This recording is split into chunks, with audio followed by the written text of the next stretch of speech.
हम लोग भोपाल से बिलोंग करते हैं। मेरे हस्बैंड ने पहले इस्लाम कबूल किया, एक जैन फैमिली से बिलोंग करते हैं। मैं अग्रवाल फैमिली से थी।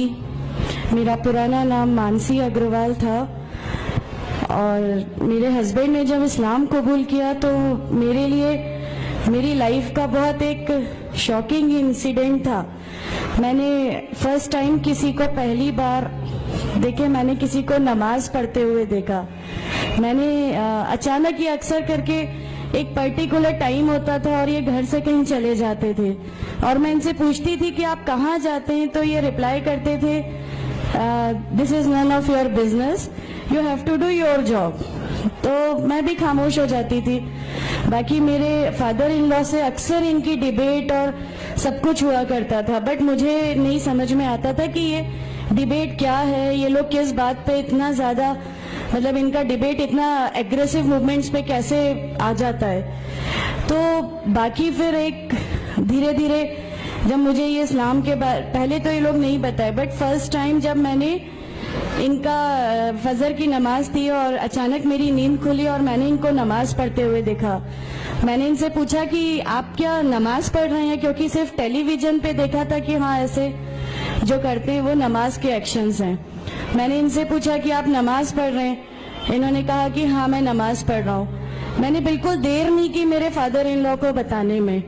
मैं रूम से बाहर निकल के और मैंने सबसे पहले उनको बताया कि पापा जी आज ही इनको मैंने नमाज पढ़ते हुए देखा।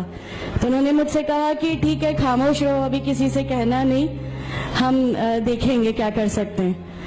अब वो जो मेरी लाइफ का मोमेंट था, वहां से मेरे को ऐसा लगा कि ये क्या हुआ, मतलब ये क्या कर रहे हैं, ऐसा क्यों कर रहे हैं, ये कहीं ये किसी ऐसे व्यक्ति से तो नहीं मिल गए जो इनको टेररिज्म की तरफ ले जा रहा है और ये ऐसी चीजों में तो नहीं इन्वॉल्व हो जाएंगे।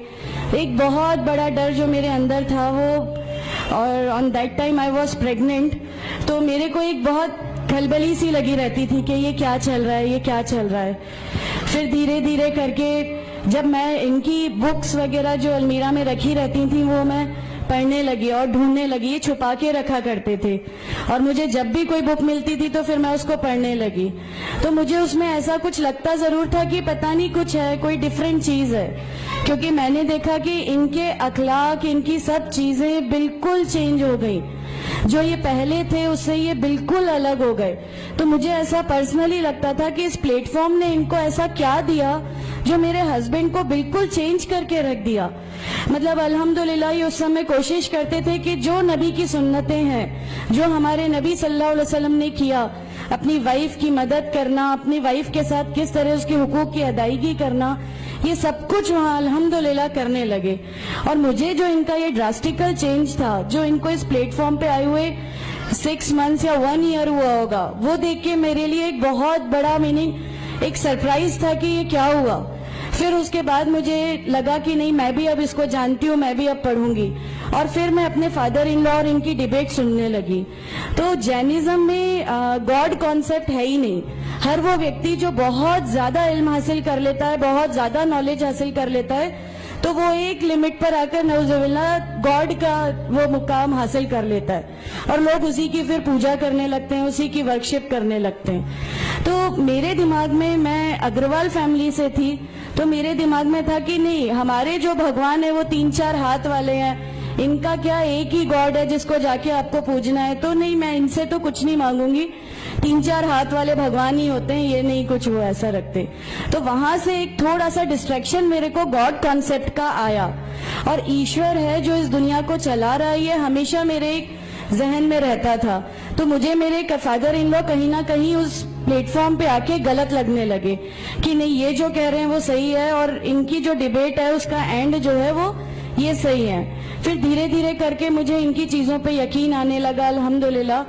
फिर हमारे एक फैमिली फ्रेंड है, उनके यहाँ ये मुझे ले गए। वहां पर किसी ने मुझसे कहा कि मैं बहुत बुजुर्ग हो चुका हूँ, कलीम सिद्दीकी शायद है, कलीम सिद्दीकी साहब है, मुझे उनका नाम ध्यान नहीं है अच्छे से, बट उन्होंने मुझसे कहा बेटा मैं बहुत बुजुर्ग हो चुका हूँ, मैं चाहता हूँ तुम कलमा पढ़ लो, मेरी जिंदगी रहे ना रहे, मैं आपसे मिलूं ना मिलूं, तो आप कलमा पढ़ लो।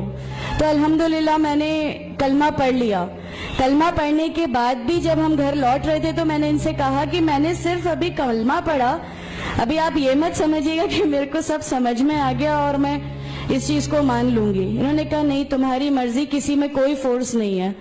तो अल्हम्दुलिल्लाह अल्लाह ताला का एहसान है, उस कलमे की ताकत थी। और ये हमेशा कहते थे तुम्हें कोई दुआ मांगनी है तो तहज्जुद में मांगा करो। तहज्जुद का जो टाइम होता है वो बहुत कीमती होता है और उसमें अल्लाह ताला सबकी दुआएं कबूल करता है। इन्होंने मुझे एक दुआ सिखाई थी कि तुम एक दुआ मांगो कि या मेरे रब, अगर मेरा हस्बैंड गलत रास्ते पर है तो उसको सही रास्ते पे ले आ, और अगर मैं गलत रास्ते पे हूं तो मुझे सही रास्ता दिखा दे। अल्हम्दुलिल्लाह मैं ये दुआ कंटिन्यू मांगती थी। एक बार मेरी नींद अल्हम्दुलिल्लाह तहज्जुद में खुली और बस मैं नॉर्मल जैसे एक ध्यान करते हैं वैसा मैं बैठ गई और अपने आप अचानक दिल चाहा कि बस सजदा करूं।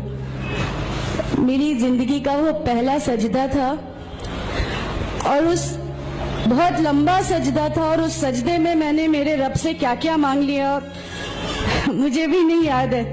और उस समय मुझे ऐसा फील हो रहा था जैसे अल्लाह ताला खुद मुझसे बात कर रहा है, अल्लाह मेरे सवालों का जवाब खुद दे रहा है। अल्हम्दुलिल्लाह बस उसके बाद तो ऐसा लगा कि नहीं, इस्लाम हक है और इस्लाम पे ही चलना है। उसके बाद फिर बहुत सारी परेशानियां लाइफ में आई, सब कुछ आया, बट अल्हम्दुलिल्लाह अल्लाह का एहसान है कि अल्लाह ताला ने हर परेशानी, हर चीज को ऐसे ले लिया कि हम लोगों को कभी एहसास ही नहीं होने दिया कि ये कोई परेशानी थी। ऐसा लगा कि अल्लाह की पूरी राह में हम लोगों को रिवार्ड ही मिलना है इस चीज का और अल्लाह हमें इसका रिवार्ड ही देता चला जाएगा। अल्हम्दुलिल्लाह बस उस समय से शुरुआत हुई थी दीन इस्लाम की। अल्हम्दुलिल्लाह आगे चल के परेशानियां, तकलीफें हर रिवर्ट की जिंदगी में आती हैं, लेकिन मैं हर रिवर्ट बहन से ये कहना चाहती हूँ कि अल्लाह की खातिर आप लोग इस दीन में आए हैं, किसी और चीज के लिए नहीं आए। तो अल्लाह ही की खातिर इन परेशानियों को भी झेलिए, अल्लाह ही की खातिर झेलिए। अल्लाह ताला अगर आप लोगों से, माशाअल्लाह मैं जब घर से निकली, जब हमारे फादर इन लॉ ने हमें घर से निकाला, मेरे बच्चे की, छोटा बच्चा था, छोटे वाले की सिर्फ एक दूध की बोतल थी, इसके अलावा कुछ भी नहीं था। मैं जॉब करती थी, मैंने अपने छोटे बेटे को माँ के यहाँ छोड़ के जाया करती थी। मेरे मम्मी पापा बहुत ज्यादा मतलब हम लोगों से डिटैच नहीं हुए थे, एक मोहब्बत थी उनको हमसे, तो उस मोहब्बत के कारण मतलब उन लोगों ने कभी हमारा उस लेवल तक अपोज नहीं किया जो इन लॉज की तरफ से आया।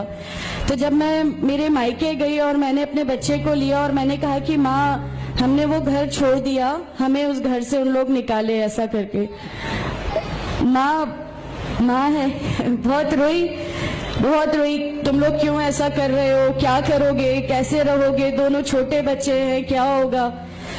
मैंने कहा कि माँ आप सिर्फ एक माँ हो ना, वो मुझे 70 माँओं के बराबर मोहब्बत करता है, तो जो रब मुझे मेरी 70 माँओं के बराबर मोहब्बत करता है वो कैसे इस दुनिया में मुझे रुस्वा कर सकता है।